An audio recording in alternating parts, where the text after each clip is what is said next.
This Big Bang was the beginning of the material universe. اس سے پہلا ایک دور ہے جسے سائنس نہ دیکھ سکتی ہے، نہ جان سکتی ہے، نہ اس تک اس کی پہنچ. اس سے پہلے بھی ایک حرف کن آیا تھا، جیسے ایک حرف کن سے بگ بینگ ہوا ہے. بگ بینگ کس چیز میں ہوا ہے وہ ابھی میں بتا. اصل میں آج جو دنیا میں جو کریشن آف یونیورس کا تصور ہے، جو تقریباً اب متفق علیہ ہے، کچھ عرصے پہلے تک جس کو ہم کہتے ہیں Newtonian era of physics, Newton کا دور، وہ بابائے فزکس ہے، اس میں کوئی شک نہیں. بابائے طبیعیات جو ہے وہ نیوٹن ہے، اگرچہ اس کے بعد ایک انقلاب عظیم آئنسٹائن کے ذریعے سے ہے.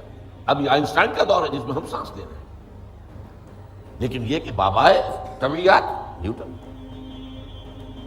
اس نیوٹونین فزکس نے جو تصورات پیدا کیے تھے، اس کا ذہن میں یہ نقشہ تھا کہ یہ کائنات ہمیشہ سے ہے اور ہمیشہ رہے گی، مادہ ہمیشہ سے ہے اور ہمیشہ رہے گا، میٹر از انڈسٹرکٹیبل، مادہ ختم ہو ہی نہیں سکتا، وغیرہ وغیرہ وغیرہ وغیرہ. بڑی تفصیل نہیں جا سکتی. آج ہمیں معلوم ہو گیا ہے، اور اس پر اجماع ہے تقریباً فزکس کا اور کافی عرصے سے، this universe has a beginning, اور اس کو نام دیا گیا بگ بینگ. کتنے بلینز اور بلینز اگو، ایئرز اگو ایک بہت بڑا دھماکہ ہوا تھا، بگ بینگ، اور اس سے کائنات کا آغاز ہوا. اور نمبر 2، اس کا ایک اینڈ بھی ہے، الی اجل مسمى، جسے قرآن کہتا ہے. یہ کائنات ہمیشہ کے لیے نہیں ہے، الی اجل مسمى، ایک خاص مدت معینہ تک یہ رہے گی، اس کے بعد ختم ہو جائے گا. یہ ہمیشہ کی نہیں. تو بگ بینگ سے جو ایک نظریہ شروع ہوا کہ شروع میں کیا تھا، ذرات تھے، بہت چھوٹے بہت چھوٹے بہت چھوٹے بہت چھوٹے، فوٹونز. ان میں حرارت اتنی تھی، ٹریلینز ڈگری آف فارنہائٹ یا سینٹی گریڈ جو چاہیں کہیں، and they were running away from each other. یہ تھی first stage of the creation of this material world. پھر یہ ذرات جو ہیں یہ مل جل گئے، اس سے گیلیکسیز وجود میں آئی، گیلیکسیز ایک دوسرے سے بھاگ رہی ہیں. آج بھی مانا جا رہا ہے ایکسپینڈنگ یونیورس، یہ کائنات ابھی پھیل رہی ہے اور گیلیکسیز کے درمیان فاصلہ بڑھ رہا ہے. اور بڑی پیاری مثال دی جاتی ہے کہ اگر ایک غبارہ ہو، اس غبارے کے اوپر آپ نے کوئی ڈاٹ لگا دیے، اس غبارے کو جتنا پھیلائیں گے پھولائیں گے تو وہ ڈاٹس بھی ایک دوسرے سے بڑھتے چلے جائیں گے، فاصلہ ان کا بڑھتا جائے گا. پہلے غبارہ اتنا تھا، اتنا ہو گیا، تو وہ جو دو ڈاٹس کے درمیان فاصلہ اتنا تھا وہ اتنا ہو گیا. تو theory of the expanding universe, Iqbal نے کہا ہے یہ کائنات ابھی ناتمام ہے، شاید کہ آ رہی ہے دمادم صدائے کن فیکون کن فیکون. ابھی تو جیسے کہ قرآن مجید میں آیا بھی ہے، ہم اپنے خلق میں ہم وسعت کر دیتے ہیں جو جتنا چاہتے ہیں، وَنَزِيدُ فِي الْخَلْقِ مَا نَشَاءُ. یہ تخلیق جو ہے بھی جاری ہے. بہرحال اس کے بعد وہ دور آیا کہ پھر یہ گیلیکسیز کے اندر یہ کرے بنے اور سٹارز بنے، اور پھر وہ کرے ٹھنڈے ہونے شروع ہوئے. انہی میں سے ایک کرہ ہمارا یہ زمین ہے. یہ آگ کا کرہ تھا، آگ کا جیسے سورج ہے، لیکن ٹھنڈا ہوا. ٹھنڈے ہونے سے یہ سکڑا، تو اس پر اونچائیاں اور نیچائیاں پیدا ہوئی. اس میں سے جو بخارات نکلے انہوں نے جا کے ایٹماسفیئر کی شکل اختیار کی. اس ایٹماسفیئر کے اندر پھر گیسز کے باہمی انٹریکشن سے پانی پیدا ہوا، اور ہزارہ برس تک پانی برستا رہا، پانی برستا رہا، پانی برستا رہا، جس سے سمندر وجود میں آیا. اور وہ جو زمین ٹھنڈی ہوئی تو اوپر کرسٹ آف دی ارتھ جو آیا ہے، وہ اور پانی، اس کے امتزاج سے اس کرۂ ارضی پر حیات کا آغاز ہوا. اور اس حیات کی لکھوں کا سال کے اندر ارتقائی مراحل سے گزر کر آخری نتیجہ جو ہے وہ آج کے نظریے کے مطابق وہ ہومو سیپینس انسان ہے. یہ میں نے آج کا نظریہ تخلیق آپ کے سامنے رکھا. اس میں سے پہلے حصوں کے بارے میں تو اب اختلاف نہیں ہے.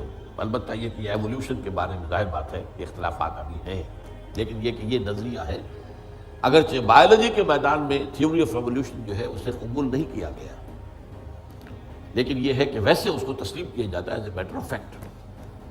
انسان کی سوچ میں، سوشل سائنسز میں، ہر چیز کے اندر جو ہے وہ تھیوری آف ایولیوشن گھس چکی ہے۔ اب جو بات اس میں نہیں آئی ہے وہ بات میں آپ کو بتا رہا ہوں۔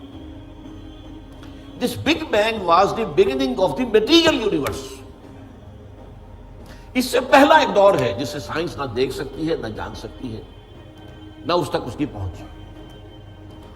اس سے پہلے بھی ایک حرف کن آیا تھا، جیسے ایک حرف کن سے بگ بینگ ہوا ہے۔ بگ بینگ کس چیز میں ہوا ہے وہ ابھی میں بتاتا ہوں۔ اللہ تعالیٰ کے پہلے اولین حرف کن سے ایک بہت لطیف نور پیدا ہوا۔ یہ لطیف نور کیوں کہہ رہا ہوں؟ اس میں حرارت نہیں تھی، حرکت بھی نہیں تھی،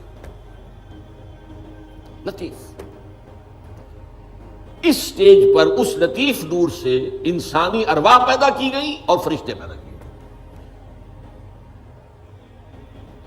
یہ پری بگ بینگ معاملہ ہے۔ ارواح انسانیہ میٹیریل نہیں ہے، ان کا تعلق اس یونیورس میٹیریل یونیورس سے نہیں ہے۔ یہ تو بگ بینگ سے پہلے کی بات ہے، فرشتے اور ارواح انسان۔ جسد نہیں تھا، صرف روحیں تھیں، لیکن ہر ایک کی روح تھی۔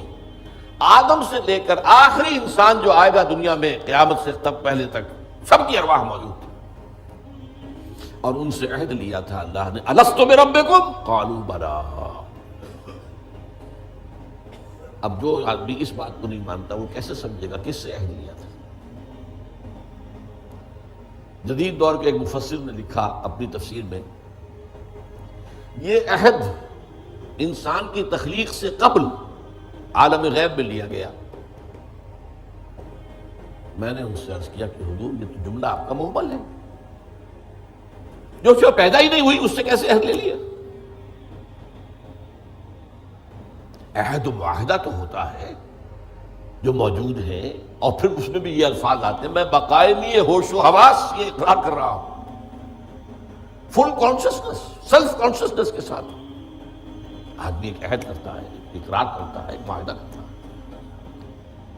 تب میں نے جب ان سے عرض کیا تو انہوں نے مانا کہ ہاں تمہاری بات ٹھیک ہے، یہ عہد اجساد انسانیہ کی تخلیق سے قبل ارواح انسانی سے لیا گیا۔ یہ ایک سٹیج تھی جس میں ارواح پیدا کی۔ اس عالم ارواح میں جبکہ ابھی میٹیریل ورلڈ شروع نہیں ہوئی، ابھی وقت کا کوئی تصور نہیں ہے۔ یہی وجہ ہے کہ عالم ارواح میں جو کچھ ہوتا ہے اس میں وقت نہیں لگتا، کن فیکون کن فیکون۔ عالم خلق میں آ کر وقت لگتا ہے۔ آسمان اور زمین 6 دنوں میں پیدا کیے، وہ دن ہمارے 24 گھنٹے والے دن تو نہیں ہے۔ انسان کے ایک نطفے سے لے کر ایک بچے کے مکمل ہونے تک 9 مہینے لگتے ہیں، ٹائم لگتا ہے۔ عالم ارواح میں ملائکہ کے لیے کیا خیال ہے آپ کا؟ جبرائیل کو عرش معلیٰ سے یہاں آنے میں کوئی وقت لگتا ہے؟ ٹائم ایلیمنٹ ہے ہی نہیں۔ ابھی یہ اس دور کی پیداوار ہے جبکہ ابھی ٹائم پیدا ہوا ہی نہیں۔ Time and space, time and space جو ہے یہ کانسیپٹ ہے بگ بینگ کے بعد کا۔ حرکت بھی ہے تو اسی کے اعتبار سے جو وقت کا تصور پیدا ہوگا، یہ پاسنگ ٹائم۔ لہذا یہ ارواح انسانیہ پیدا کی گئی جبکہ ابھی میٹیریل یونیورس کی ابتدا نہیں ہوئی تھی، اور ان کو ایک کولڈ سٹوریج میں رکھ دیا گیا۔ اب اس کے بعد وہ لمبا سفر، یہ جو تنزلات اور ارتقاء، یہ اصل میں 2 اصطلاحات آتی ہیں۔ ہمارے پرانے فلسفیوں نے بھی تو آخر کوشش کی تھی نا، سائنس تو ابھی نہیں تھی، سائنس کا تو ابھی تک جو ہے معلومات کا دائرہ بہت ہی محدود تھا، لیکن یہ ہے کہ تنزلات 6، تنزلات 5، الاحد سے الواحد وغیرہ، یہ ذہنی خیالات تھے۔ یا عقل اول سے فلک اول اور عقل ثانی پیدا ہوئی، عقل ثانی سے فلک دوم اور عقل ثالث پیدا ہوئی، تو 9 افلاک اور عقول عشرہ، یہ ہمارے پرانے فلسفی جو ہے متکلمین، ان کے ہاں الفاظ مل جائیں گے جن کی نہ کوئی سند قرآن میں ہے نہ حدیث میں ہے، کوئی سوال ہی نہیں، نہ سائنس اس کی کوئی تائید کرتی ہے۔ جو بات میں عرض کر رہا ہوں اب اس کے اعتبار سے آپ کو سائنس کے درمیان اور اس پورے تصور کے درمیان معلوم ہوگا کہ ہم آہنگی ہے، مکمل ہم آہنگی، جبکہ ابھی صرف نور، اور نور بھی اس میں نہ حرارت نہ حرکت، ارواح انسانیہ کا اور ملائکہ، پھر وہ بگ بینگ، اور وہ جو عرصہ گزرا ہے جس میں کہ حرارت، شدید ترین حرارت، شدید ترین حرارت، اس دور میں جنات پیدا کیے گئے۔ اب قرآن مجید کہتا ہے وَلَقَدْ خَلَقْنَا الْإِنسَانَ مِنْ صَلْصَالٍ كَالْفَخَّارِ وَخَلَقْنَا الْجَانَّ مِنْ مَارِجٍ مِنْ نَارٍ، آگ کی لپٹ سے، اور ایک جگہ فرمایا ہم نے آدم سے بہت پہلے جنات کو پیدا کیا، وَالْجَانَّ خَلَقْنَاهُ مِنْ قَبْلُ مِنْ نَارِ السَّمُومِ۔